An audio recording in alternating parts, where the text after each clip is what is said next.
Yo, what's up guys? Tara, samahan nyo ako, back workout ang gagawin natin ngayon. Pwede nyo tong i-save para sa sunod na mag-back workout ang gagawin nyo, meron na kayo. Bali guys, ang target lang natin is 3 set, 10 to 15 reps. Bali guys, ang inuna ko dito is rack pull.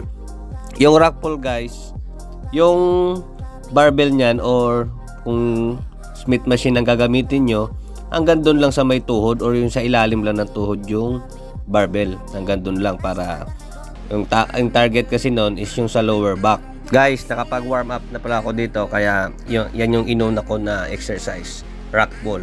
Payo ko sa inyo guys, kung sobrang bigat na yung binubuhat nyo, mag belt kayo para malayo tayo sa injury. Sa mga nagsasabi pala na damihan ang workout para maraming pawis at mabilis papayat, kasi maraming pawis daw parang malabo ata yun Huwag mo kasing gawing basehan ang pawis na lalabas ng katawan mo. Sabihin mo, taba yun kaya sigurado papayat na ako. Ito guys, mabilisan lang. Ang majority na natunaw mo ay lumalabas sa hininga. Yes, sa hininga po as carbon dioxide. Ito, hindi porkit sa hininga lumalabas ay hinga ka ng hinga. Hindi po ganoon. Kaya kung nagpapapayat po kayo, mag-focus po kayo sa mga diet or dapat lagi kang naka-calorie deficit. Tapos kung nagpapalaki ka naman, dapat andun ka naman sa calorie surplus.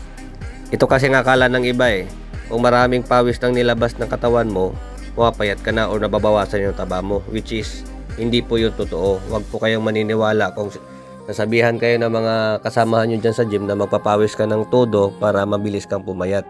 Hindi po ganon. Guys, alalahanin natin, kahit sobrang bigat pa rin yung binubuhat natin at wala na sa ayos, walang effect pa rin yan.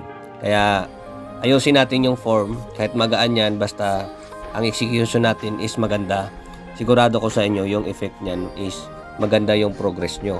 Tapos, sabayan nyo lagi ng magandang nutrition. Alamin nyo yung kung ilang calories bang kailangan nyo. Ano ba yung protein na kailangan nyo? Ilang protein ba? Diba? Kasi nga, marami pa rin nalilito kung paano i-compute. Meron akong video dyan sa page ko, tingnan nyo na lang. Pero ang payo ko sa inyo guys, kung gusto nyo magpalaki, dapat nasa calorie surplus kayo. Kung gusto nyo naman magpapayat, nasa calorie deficit tayo. Yun lang lagi natin tatandaan guys.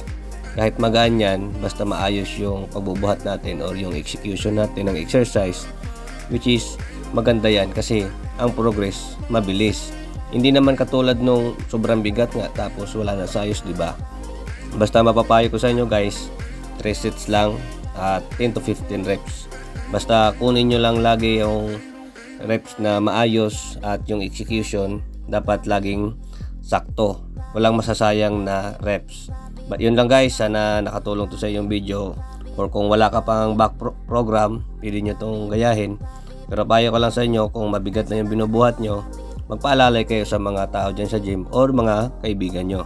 Ayun lang, ingat and God bless.